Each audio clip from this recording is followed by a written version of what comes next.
government ikanyihanira ari gihe ntekereza kuba namuripura mumurajya mukoropa wese zaje bomva ko ari urwenya rwiza rusekeje batazi ahantu akubise igihugu. Ikibazo cyo nuko nzasazira mu Rwanda, ikibazo nuko ngira ngo abana benshi bagiye babona za cyano bazihindura agatobero kabo ko gutobatoberamwe abantu. Abasoda banyandikiye special force rama mavana iki kigori wahise tukakivunira umuheto ndizata no mutorokaji nkuko natorutse. Njewe umwana wanyu Sadat mbasabye imbabazi seriously.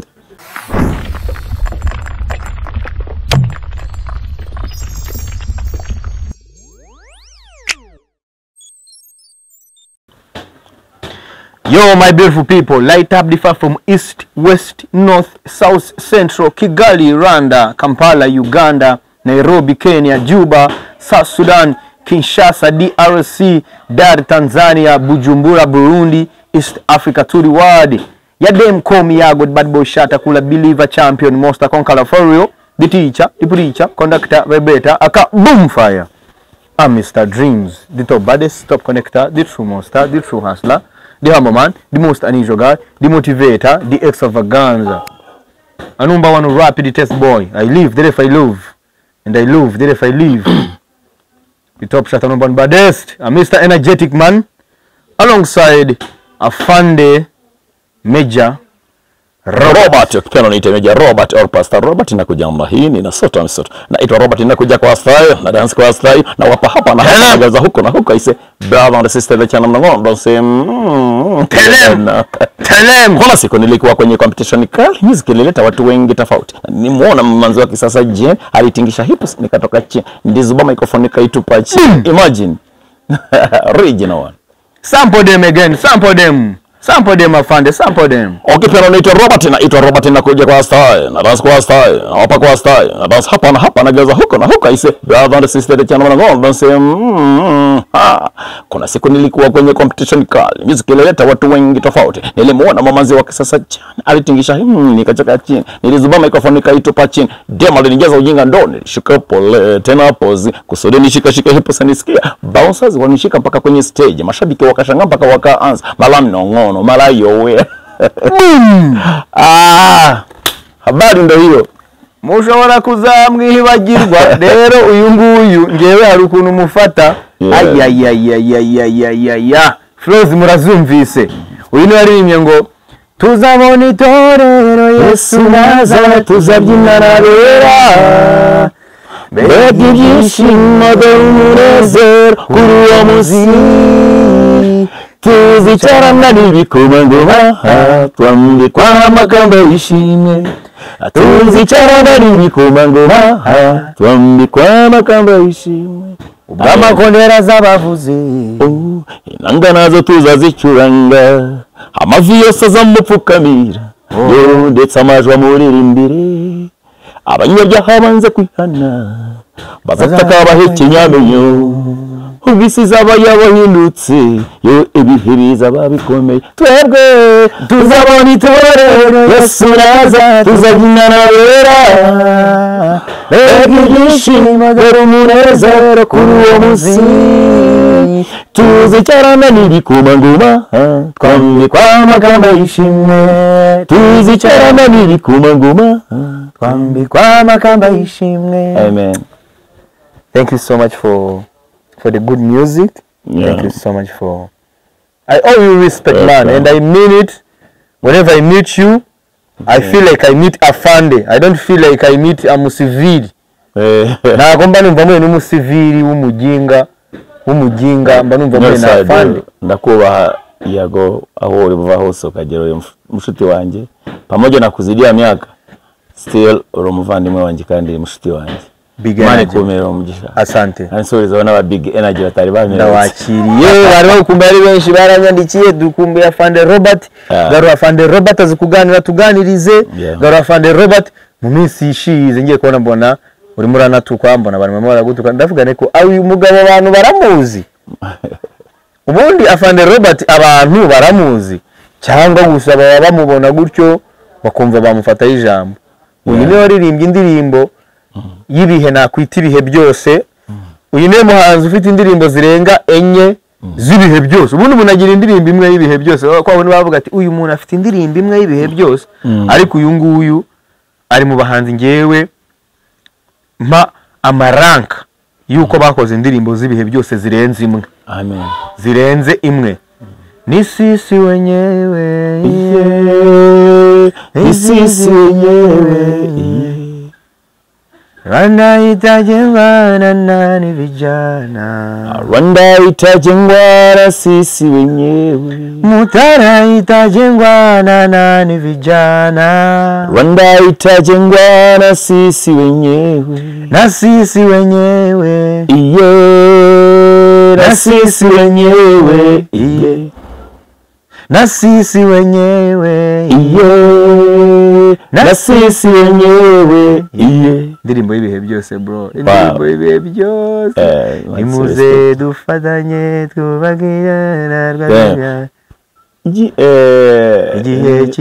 Igihe kirageze ko dukorana umwete, aho Rwanda rwamamare impera z'isi zose, ifuruka inyazisi zose zimenye u Rwanda, amahanga yose yigana umuco wacu, kuva kera kose duhoranye ubutwari, kuva kera i Rwanda duhoze turi intwari, adushyire hamwe twese twubake u Rwanda, amahanga yose amenye u Rwanda, tuba akarorero muri Afurika hose, tuba akarorero mu mpera z'isi zose, igihugu cyatubyaye Rwanda nziza kabeho, amaboko y'abawe ahora gukorera, igihugu cyatubyaye Rwanda nziza kabeho, amaboko y'abawe ahora gukorera Rwanda. Dushyire hamwe twese turwanye ubujiji n'indwara z'ibyorezo zitsindwa burundu, twubaka u Rwanda turugire n'abarizo cyatubyaye Rwanda nziza kabeho, amaboko y'abawe ahora gukorera, igihugu cyatubyaye Rwanda nziza kabeho, amaboko y'abawe ahora gukorera, igihugu cyatubyaye Rwanda nziza kabeho, amaboko y'abawe ahora gukorera Rwanda. Umuntu ufite indirimbo nk'iyo none ikintu gitangaje afande, birashoboka ko wenda iyi si itagushimira n'abayiriho, ariko nakwijeje ko umunsi uko uzajya ukandagira kuri Yago TV show tuzajya tugushimira mu buryo buvuye ku mutima, byibuze ufite ahantu uvuga uti ahantu iyo magiye bashima bitari ku rurimi gusa. Yes. Bashima bitari ku rurimi gusa. Ibintu waririmbye muri ino ndirimbo ngereka mbikwibutse nubwo ari nawe wabiririmbye, nibyo birimo kuba ku Rwanda uyu munsi. Umunsi dufite Rwanda baruhanuzi ubundi, baruhanuzi umunsi dufite Visit Rwanda. Uyu munsi u Rwanda ni igihugu kizwi ku isi yose uyu munsi ugereranyije na mbere. Ni indirimbo ifite imyaka nk'itandatu imbere isohotse, wibaze ko yabiririmbye bitaraba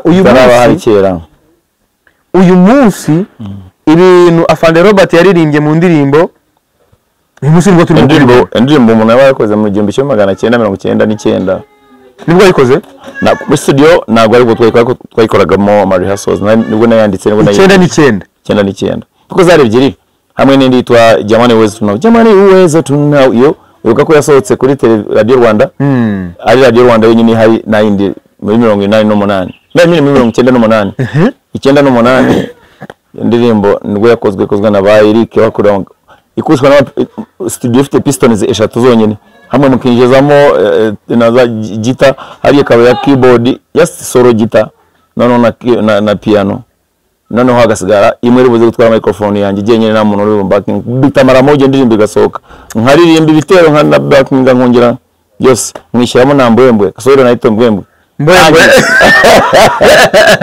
dukoryo no tunuzamente yamare tunuzamente yatuzi no turyoherera mente turyoherera mente utunozamenti vuga ngo sa n'Imana. Avane nishimiye kongera kwakira, nishimiye kongera kuguhostinga kuri Yago TV show, ariko kandi turi live no kuri channel yawe yitwa Major Robert TV. Major Robert TV. Right about now we are live, we are reporting live. Nongo Yago TV show yagiranye partnership na Major Robert TV. Mukore subscription muvuye kuri Yago TV show, mukore subscription kuko Yago TV show ihagaze mu 800. Yes.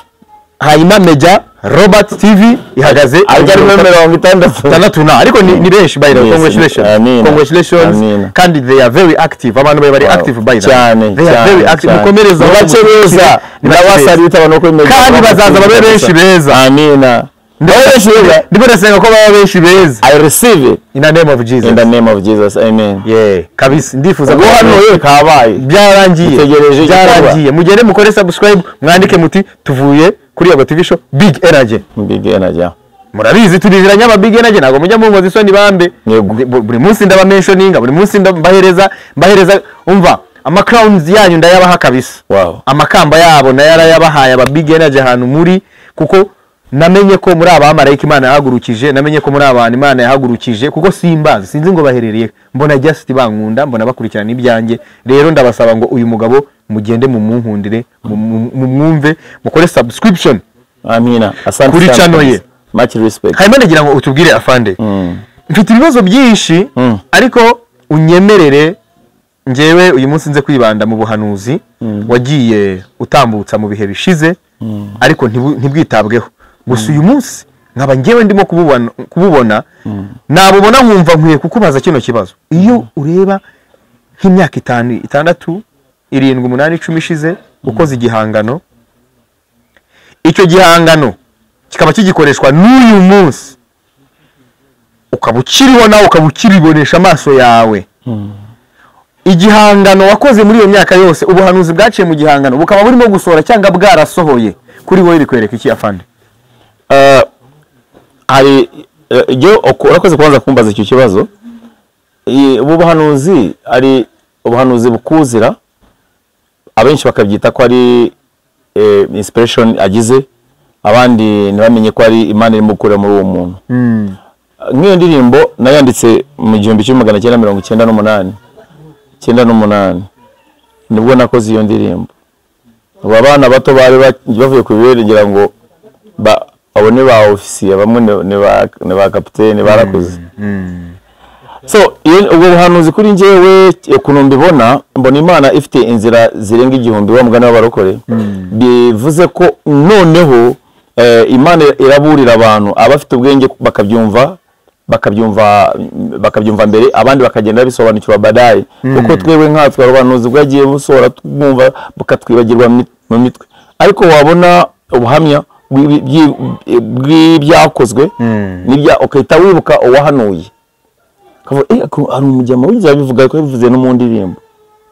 Hari indirimbo nyinshi zirimo ubuhanuzi n'izabandi bahanzi.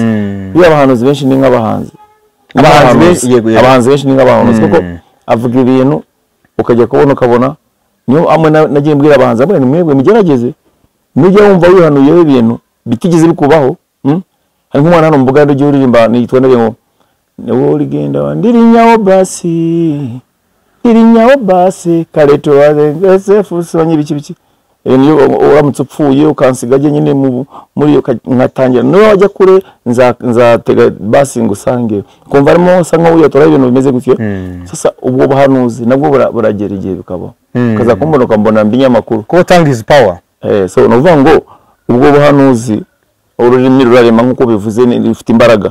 Ariko rero kuri indirimbo nka gihugu cyatubyaye habayeho first of all umwuka ukunda igihugu, urasakira no kumva ubuza amahoro, none ukavuga uti watangira kwandika umurongo wa mbere niho utangira rero kuyobera. Uvuze igihugu cyatubyaye, igihugu Rwanda nziza kabeho nganzuka ikabira kujyanye, igihe kirageze ikodo ubuntu bonoze no butangira. Rwanda rwamamara byagenze, Rwanda rwamare ku isi yose, furukiye zose batangiye batubwira ngo wavuga Rwanda bakakumenyera kuri genocide.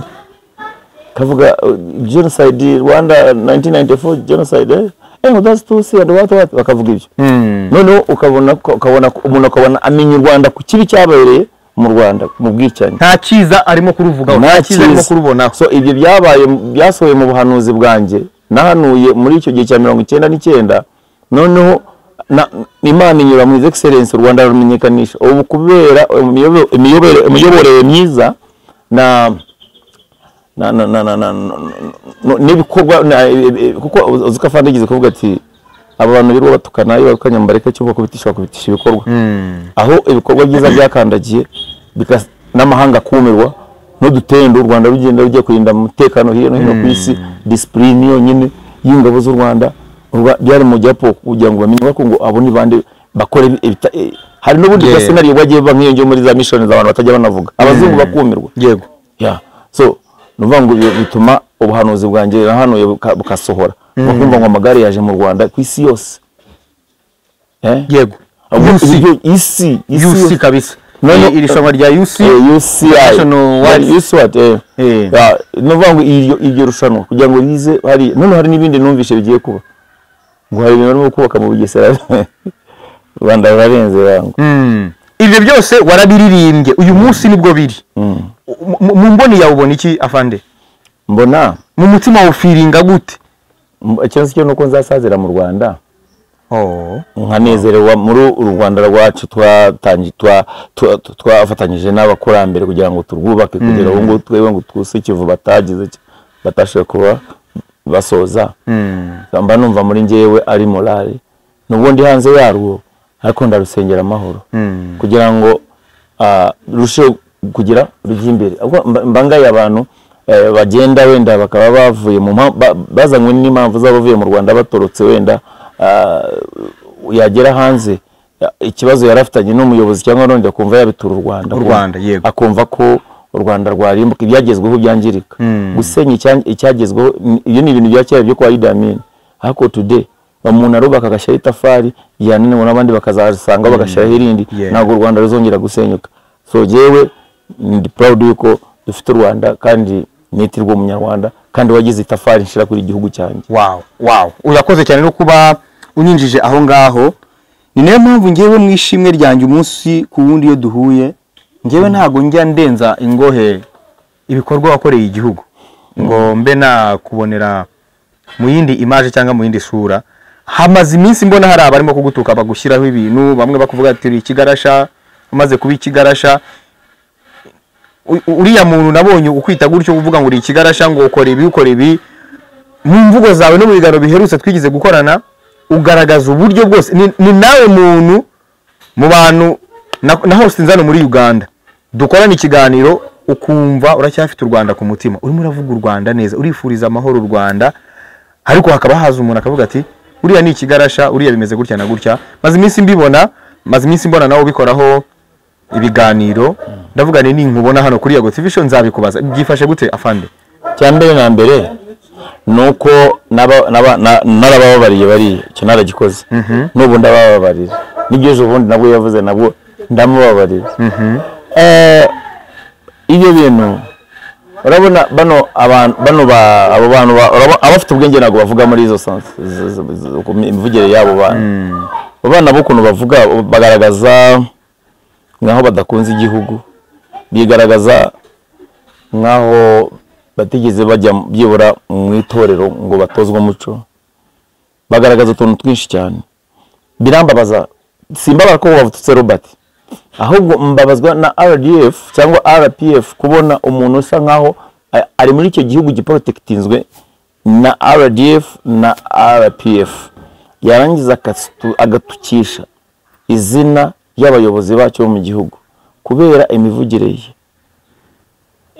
y'umuntu tufite technology abantu bose baratranslating uvuga ngo umuntu ho ruvuga gata ibitabapfa kazana urukonda kihanagura gatamira ibiryo akaba tukana gutya ako kageni bavuga ngo twamwizo tukamenya umugabo wabapfiki kwaje kwicwa n'ibiryo kicwa no kuvuga cyane bakahita batranslating then babona nk'izo message bakavuga ngo uyu nawe aba mu Rwanda udena yarimo tukanira ku butaka bw'u Rwanda hitwa Gikondo none byarangiza icyo gihe bitera isura mbi ubuyobozi kuko of course bavuga ngo umwera wahereye bukuru bucyageze he ugakwira hose none bavuga ngo sasa ubundi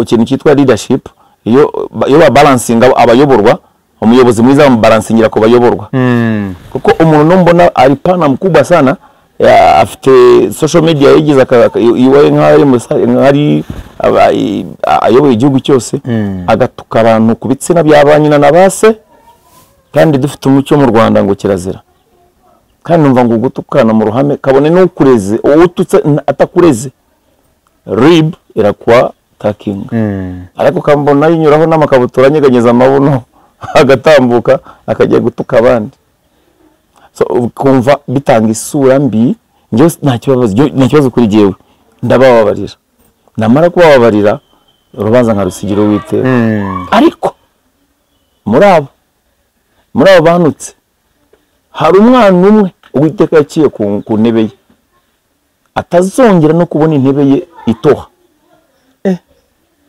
uwo ninde completely sinja kusikumishoniga amazina yabo ngo ndabapromotinga ariko nubone na promotinga kajana Imana igiye kumukura ku ntebe ye bitarenza amezi 2 bitewe nuko uwo yatutse akarengera aro mu Imana yasutse amavuta y'ibishaka Imana ifite one kunyihanira ubwayo government ikanyihanira ubundi abakuru bacyaki bakanjyana muri council yego naba nakoze ikintu kibi ariko otutse ikantarange gatangira gutuka Robert ibyo rero abo ngabo nari nashizeho mu katogo ko namaze kubona ikimana yahisemo ndakonfaminga zimana mukure ku ntebe kavangurika umwanda yakwifurije ko uri ugomba kubamo mukubire kabiri noneho cyangwa karindwi okay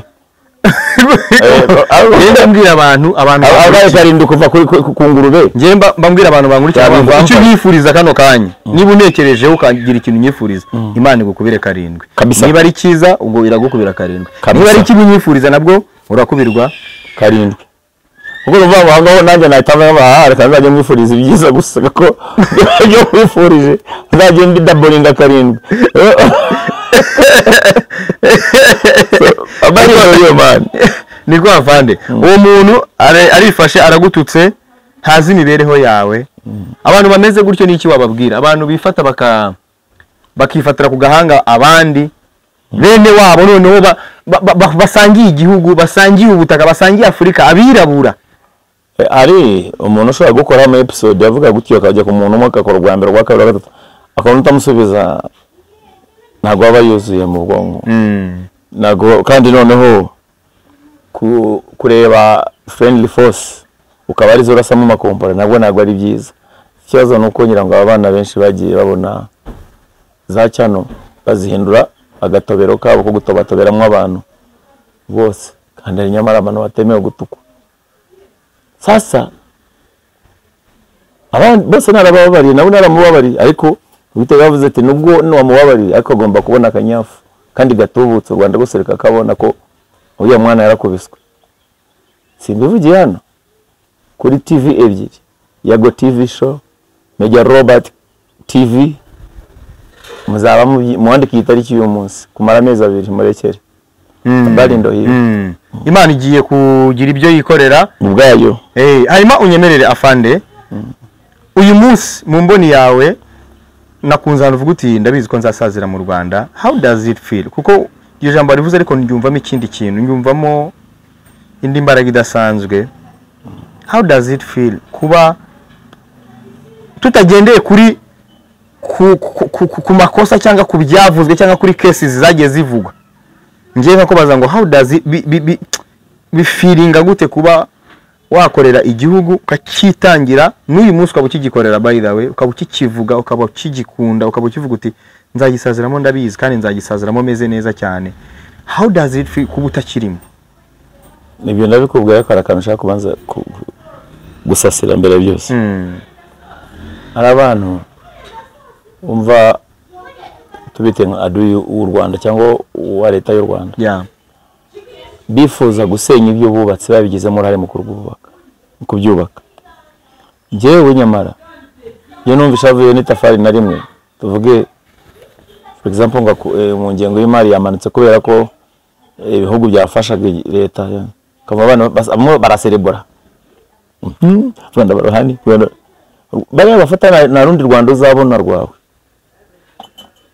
je nifuza u Rwanda kuroba neza sindwifuza gusenyuka kandi nakamako nkavuze mu gusasa ansa igisubizo cyawe sasa ansa yawe rero kuba warafatanyije n'abandi kubaka u Rwanda mukakora plan yo gutegura ibizaba mu Rwanda ukigishwa nk'umwana wa RPF umwana wa RPA umwana wa RDF wakakwica ngo ibi imbere ni matunda yatakuwa hivi na hivi na hivi tunajenga hiki kwa namna hii namna hii nyuma kaza kwisanga utarabigize morale kikanga uri hanze y'igihugu kabone niba warakoze n'icyaha cyo gihe birakubabaza kumva ibyo mwameneye amaraso mwabiri ibyuya utabirimo ntacyo urimo kubikorera ariko nanone wagira uti nubwo utese ko ngihumeka gihe arantu ugaruka kavuga ako so bundi ko ari abapfuye bakamena amaraso narinzi bapfuye batigize banaryaho batigize bafata n'inguzanyo no aya narakwiye ko mfite inguzanyo muri zigamo mfite ideni zigamo mu Rwanda zigama CSS mfitemo agafaranga ariko bagakishiye kuko ubu ngubu numva ngo baramaye demob bamaye retirement nago nyiri disaster ubu bara ko demobilije ndi demob barankunda rega unovanga amafaranga aratambuka kuri konti ya ifoto barayicurukuye navanga amafaranga azishyirira iyo de so no kuvuga ngo muri byabaye byari afande bibaye vuba cyangwa mu mwaka ikintu cyo kwishimira Imana ndetse no guserebura no guserebura ahubwo sinzi hano uri bunjyane n'abajyama bacu bose okay afande tutaravaho nyemerera usobanurire demobe na dizata bitandukanye gute umuntu utabiza ahita bimenya dizata no mutorokaje nkuko natorotse nkava mu gihugu umba natorotse igisirikare nkaba absent nkaba oro nkabi dizata completely no vangu noneho ubu umeze nk'uwatsinzwe dizata ndagira udusaba nabo watsinzwe abari mu gihugu byibura akagera mu akakibamo ariko dizata ubundi dizata mu gisirikare bibaho no muri Amerika bamba dizata na isi yose ariko dizata bafite uburyo butandukanye hari dizata uba bari nka batatu wenda tuvuge hari uba wigize umurara akaba indisciplinera bakava mu gisirikare akavamo akigena muri group zo bagahiga umuntu bakamu kandi dizata ifite imyaka igihe runaka igomba kugarukira iyo case bakayikuraho hagakomeza ni imyaka ingahe mu mategeko nagwa dizata aworo rero niyo uvuga ngo warabuze complete no uvuga ngo dizata niba cyaha gisazire amezi n'imyaka ariko biterwa n'uriwe hari nk'abantu baba bakomeye cyangwa bakoze ibintu bikakaye bibi yari mu byaha bakomeza bari niyo wenga mpaka bakubonye n'umbusaza bwawe umuntu wakoze icyaha uzanwa mugenzi twakoze icyaha gifatika cya nyacyo tuvuga urugero nk'umuntu wishe umuntu akabura cyangwa umuntu wafashe umuntu ku ngufu bakagushyira wafashe umwana muto ukayitobora noneho ushyiraho n'umwana wawe bashyizeho akantu ngo umwana wawe nuvuga ngo icyo gihe ubu uri wanted mpaka kufa muto kandi niyo case washyizweho niba ntibeshye ariko nyine yeza kuba ariyo bavugaga ko ari mu gukekwa niba gukekwa sinzi uko babivuze ariko ubundi case nuko yari direct ikindi ntago wajya kugirwa retired ugifite iyo bya case so anytime ndamutse nshatse gutaha mu rwatubyaye nagenda kamagesha kajyanira mu civil mwiza ni ukuvuga ngo ubu ifoto yaracurukuwe mu demobe ndo muri retired demobe nabambere abo uri retired okay bivuze ngo uyu munsi no kwinjira mu Rwanda you're free ariko nyine yagukanze n'ibinturo I know icyo nshaka no kugira ngo abantu bakurikira TV show n'abakurikiye Major Robert TV bamenye ko uri free ku buryo ushatse wasubira mu Rwanda kuko nari nabonye n'inkuru ivuga ngo Major Robert yabagiye gusubira mu Rwanda kandi muri comment z'ibiganiro twakoranye niba hari nk'ikiganiro twakoze kikaba gifite comment 200 cyangwa 100 500 700 ziravuga ziti wazagarutse uzagaruka ryari, uzagaruka ryari. Ari naho nshaka kukubariza rero, kuba umutima wawe umeze gutyo afande, ugifite urukundo rungana gutyo ku gihugu cy'u Rwanda, ugifite iryo shyaka ringana gutyo, ugitekereza gutyo, aho itafari rimwe rivaho ukumva urababaye, aho ubona umuntu arimo gukora itafari ukumva birakubabaje, iyo ubonye rero umuntu arimo kukwita ikigarasha, ni iki wumva?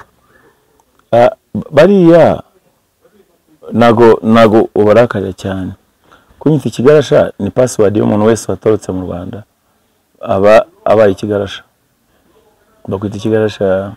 Basanga bari abana. Uzi ko nangeje muri na postinze ifoto ya nyakubahwa perezida Uganda na madame we, umuntu agahita yandika ati wowe wabaye ikigarasha.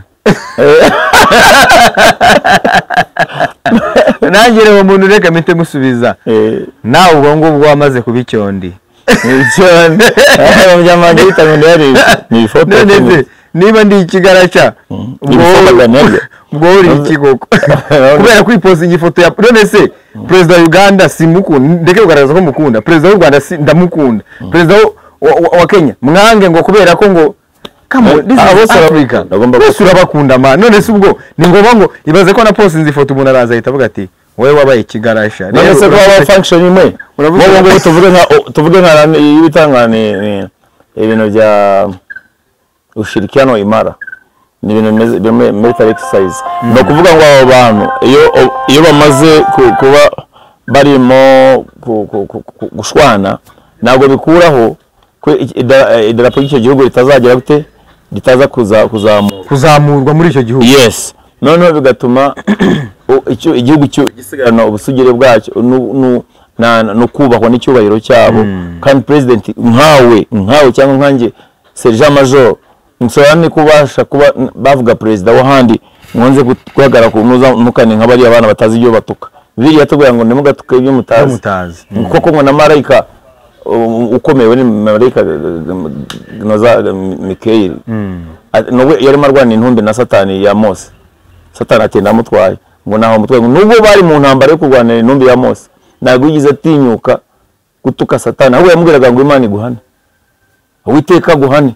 N'iryo jambo yavuze. Rero abahungu baragara bakamanuka basi His Excellency Tshisekedi Kirumba, no bakamutuka kavuze nguyu imivumo ni iki iyo tutinse mukanuka ugatuka president byange bikundo hora n'ibibazo. Nyamubona abantu bavuze ngo barubashya bariyubashye bahagaze kuri stage akamanuka yakikubita hasi kandi arimo yiyamamaza kubera atabanje kubaha uwo yavutse abona ari umukozi mukuru w'igihugu. Bayida niyo bavuga Museveni kandi nanjye uyu mwanya muto mbanze mbabwira Banyarwandakazi mwese mudukurikiye batuye muri Uganda hose, kwitora Uganda yose, ndabakangura kuzatora president wa Museveni tubuhaburwa. Ndabinginze mu izina ryanjye niwo nkunda tora Museveni, kuko murabona ibintu Museveni amaze kora Abanyarwanda batuye muri Uganda bari baratotejwe, bari bamaze kubambura ikintu cyitwa uburenganzira bwo gufata passport. Bavuga ngo n'Abanyarwanda babambure n'imitungo yabo, ariko Museveni yahagararanye na buri munyarwanda wese. Kugeza ubu ngo Abanyarwanda ibihumbi n'ibihumbi bamaze gufata passport, barazi basubirijeho. Mukomere amashyi president wa Museveni tubuhaburwa. Haleluya. Dore umunyarwanda wese nakwipostingira rero umusaza bati umuntu akaza ati wabaye ikigarasha. Nakuye hari abana batajya bamenya namwe nk'ubwo bya RPF. RPF yacu kuniteye ubwayo ni discipline. Urumva? Yego. Biya abantu batukana nabwo baba bazi. Babiva muri report bakavuga ngo ni ibyo byatengera ngo. Ako sinzi impamvu bya jisho twarimbaga gichora chama chetu cha RPF hauna pa kujificha jicho ko dakurikirana abantu batukana kariya kagina, bakavuga ngo reka u Rwanda rusigaye ari urwere nkuko tubivuga. Discipline igaragare mu mivugire mu rubyiruko, discipline igaragare mu bantu. Umuntu nakagarara naho yabari ari umwanzi w'u Rwanda ntabwo akwiye kumutuka. Kuki batatutse Satani? Imana kukivuga ngo ntugatuke ibyo utazi. No, ako nanone impamvu ngo ni Imana igiye guhana umuntu.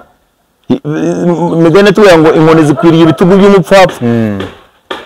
So habari ndo hiyo, habari ndo hiyo. Tukira aho ngaho unyemerere nkubaze kuri ino video. Ni video imaze iminsi icara ku mbuga nkoranyambaga. Ni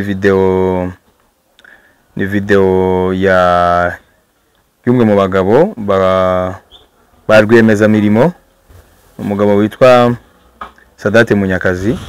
Ni na video yakurikiwe noneho no gusaba imbabazi kwa Sadate Munyakazi. Bamwe bati agomba gusaba imbabazi, abandi bati hano warengereye, abandi bati izo ntabwo ari zo cyangwa se ntabwo ari yo ideology ya RPF Inkotanyi.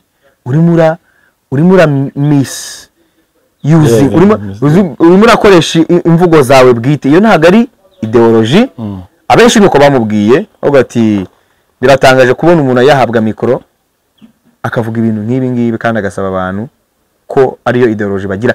Icyongeyeho muri iyo video, akimara kuvuga ibyo bintu, abantu bari muri iyo nama cyangwa bari muri icyo kiganiro bamukomeye amashyi.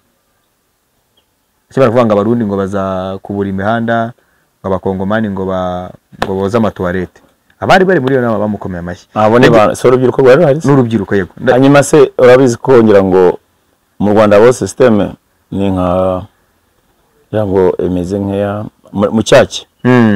Cyaki ya pastor cyangwa father cyangwa navuga padiri no gutanga isakaramento no kuyobora itore wenda tuvuga urugero ari uhagaze imbere yagiye gutanga ijambo ry'Imana, ataroyoboye wenda yoboye gahunda. Yego, icyo avuze na complain niba mu cyaki vuga ngo amina amina, urumuna akagutega amatwi agataha nta kintu akubashije. Ahubwo bifata gutyo kandi baba twagiye ubundi kera baba tugiye kwiga, nabo baba ngo tugiye gusenga no kwiga, tugiye kwiga twaza kushoma twaza kushoma mu kanisa nuko babivugaga. So bavuga ngo ikintu cyose uri imbere cyo yavugaga ni ndiyo. So bagiye kwigishwa ibyo mugomba kwigishwa biri muri uwo muntu mwe mugomba kwemera kwigishwa. Ubwo no kuvuga ngo ubugiye kubigisha urimo babwira hayo bagomba gufata bumvisha abantu babwirwa ngo bazahinduka imikoro amatorosho bajye bakoropa, ngo bajye mukoropa wese zaje bumva ko ari urwenya rwiza rusekeje batazi ahantu akubise igihugu. So ariko nabwo nabivuzeho, ariko ikintu giye ubundi muri nge nkunda ikintu cyitwa imbabazi sana sana. Izi mbabazi ziri mu rwandiko rwe ntabwo ari imbabazi yasabye, afite confidence cyane mu kuzivuga ku bitekerezo byanjye bwite cyose. Mutipe arimo arakina n'ibyo atazi, yagomba gufata kamera nk'uko yabikoreye mu ruhame rw'abanyarwanda, abana b'u Rwanda bato bumve Kongo ko ari ikibazo. Yagomba gufata video akavuga ati mwuka byara akikuraho ubwa serious bwe n'ubwo kwigira noza premier jeune, ngo uzajya kutanga na premier jeune ni mwiza ni biki, kajya ngaho katangira kwiriye imbere y'abantu ngo yarandika. Jya mu ruhame nk'uko wasebeje ibihugu ugaremukira abanyarwanda, ngo bakongomani namba nyinshi yatwanze, ngo abarundi namba nyinshi yatwanze. Ngejo nabasabye imbabazi, ariko ntago bikwiriye ko yakwandika utwandiko nk'uko ka video karimo guserekera kajya hirya no hino. Akore video itambuke ahantu hose ku mbuga nkoranyambaga.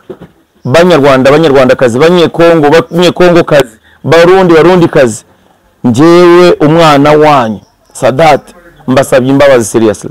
Bya n'ururimi rwanyereye, murabizi umuntu yagiye muri public nkaho nari imbere y'umwana numva naganira nkirekura, ariko rero umunisame mumbabarire, nta kibazo mfitanye n'abarundi, nta kibazo mfitanye n'abakongomani, akavuga gutyo.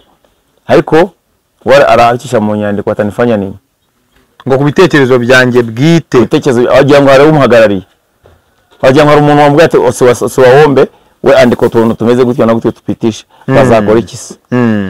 Gusa kumva ko hasa nk'uhagarariwe n'ingwe, which is not good. Nuko gusuzugura East Africa. Ubuse yabari myibuho ubu bucyakara yabazanye n'ubwahe. Kuzana ubucyakara ngo utangire ufata igihugu nako gishima tukizane kigukoropere wese. Ufata ikindi. Ariko ubwo azibyo Kongo badukoreye, baraducumbikiye imyaka ingahe. Abarundi bacumbikiye abanyarwanda benshi. Hari na bimwe bamwe birahira Burundi. Kubaho kwabo no gusa kuriya no kumera kuri Uburundi bwarabasize burabarisha burabakuza. Iyo wabyibuka urumva njyewe hari friends banjye bampemukiye kandi ari cyo bari baramfashije. Iyo waramfashije ukanzanaho ubupozompo ugatangira kunzanaho ibintu by'icyo byo kuvuga ngo jewe namvaga ibintu bya YouTube cyane yo wayifunga nako rero wowe hauna habari. Ati rero niwanze kunyumvira ngiye kukuboroka.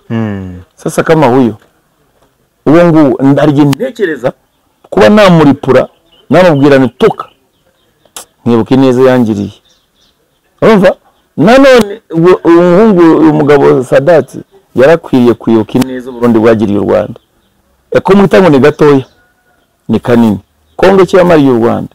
Nanjye bwanjye mubwira hari umuryango wa wasogokuruza basogokuru bayo wahungiye muri Kongo za Bunia ubu bari mu Rwanda n'umuryango mugari bakurijwe na Kongo. None nje vuga Kongo ize koropa wese zanjye kweli nicyo nayitura.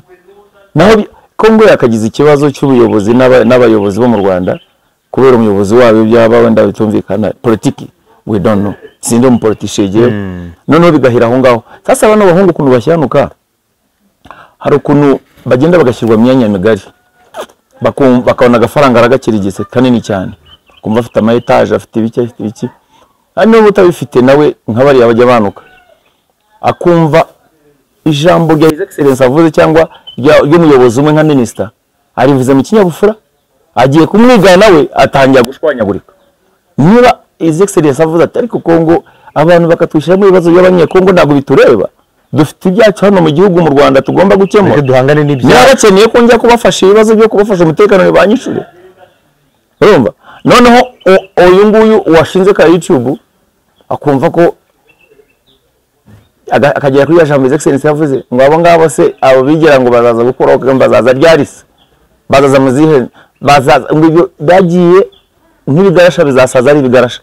Noneho uyu we yaza kusangwa ngo yigana fande akaza ahubura akakwita ingurube akakwita toilette noneho aho niho umuntu bagenda bagosore bakabona ko abo bayoborwa subordinate bafite ikibazo kandi yebonye umuyoborwa ari president presenting ibintu byose bya leta bitabisa nkabigiye ntagire ikintu ntagire umukoma imbere bitabikwereka ko afite ahakura ibyo bintu ari umuntu muri inyuma baramushigikiye kwa ariko iyo bamuhoshe sigaho ntago ari ko FPR ivuga ntago ari ko nungiye kwitira igihugu cy'u Rwanda utukana amagambo aremereye nkayo ariko araza bakamuterera ibiganza umwana wacu undi hariya nawe aho ngaho nabandi bari hariya ariko kazi. Muri make kuri zino mbabazi Sadati yasabye ntago urimo kuzibona nk'imbabazi zavuye ku mutima.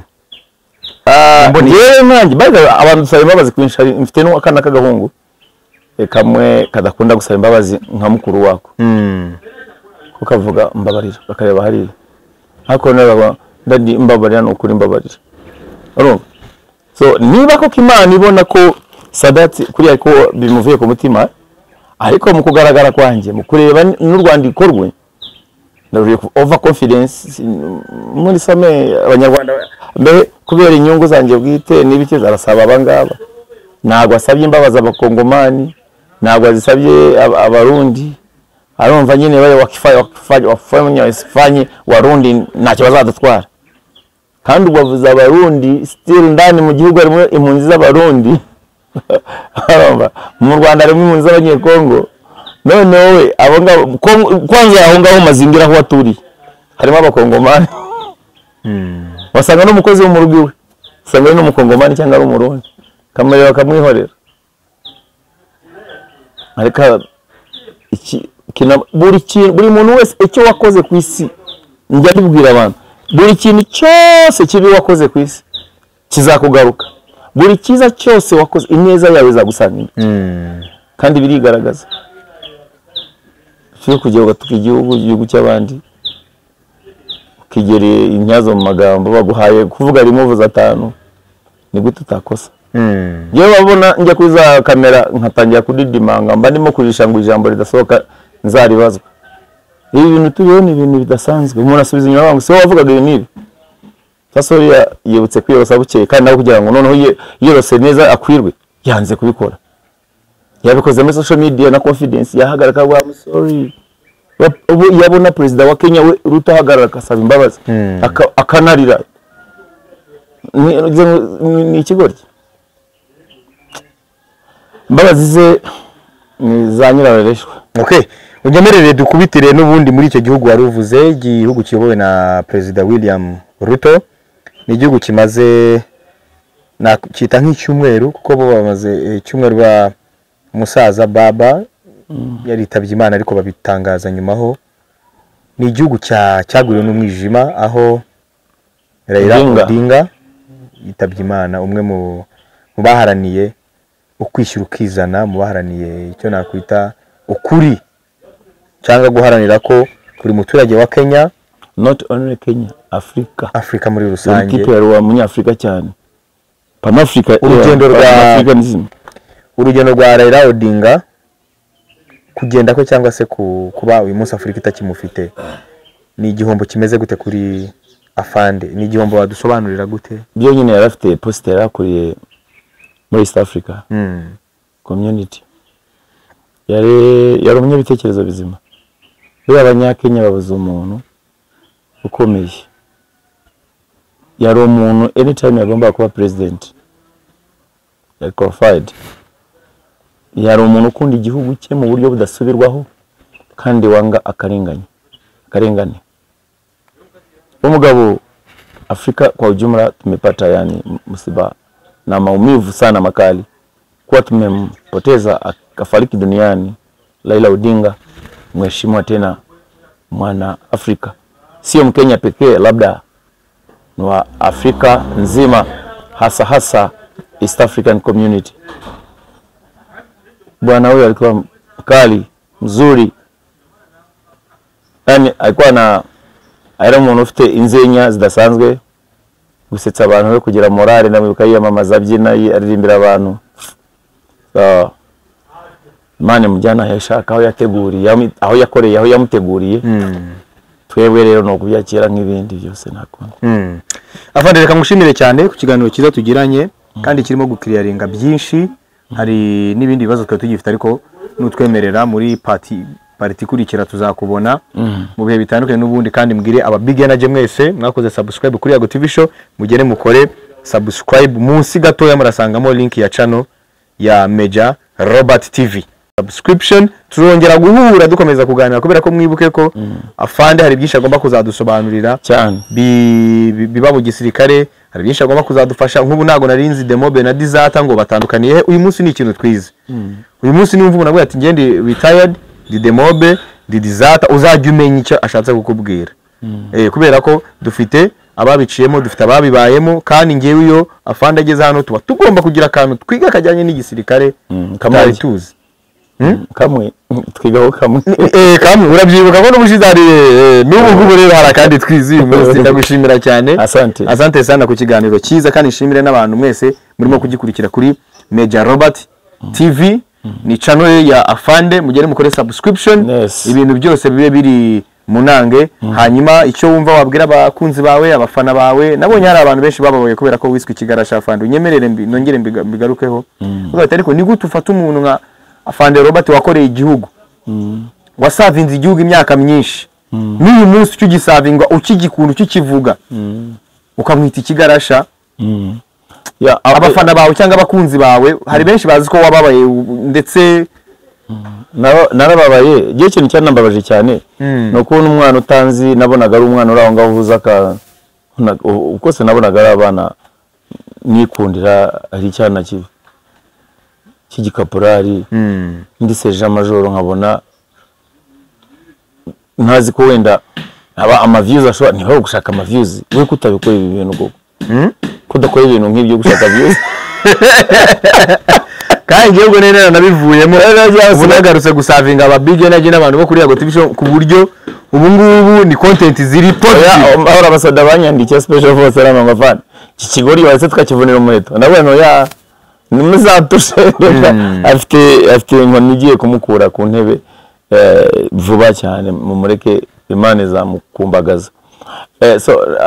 Jewe abafana banjye mwese nokuri icyo nababwira nuko nkibashimira cyane, nabanye namwe ahatari abavandimwe, ntigeze mbona undi muntu dufite icyo dupfana amfasha, mbona mwebwe bamwe n'abasizwe na Yago, abandi nabahoze bankunda baranambuze contact zanjye, abandi nabo bose basubscribinze kuri channel yanjye, ikaba maze gufata umubare mwiza, nkaba mfite amatsiko ntashidikanya yuko mu kwa 11 nzakirigite note. So watu wangu mwese ndabasaba kunkunda no gukomeza mukansengera, ariko kunsengera cyane kabisa, aho mbahaye salute mbabwira thanks temujyango ko big energy kawede mudda tukoze ni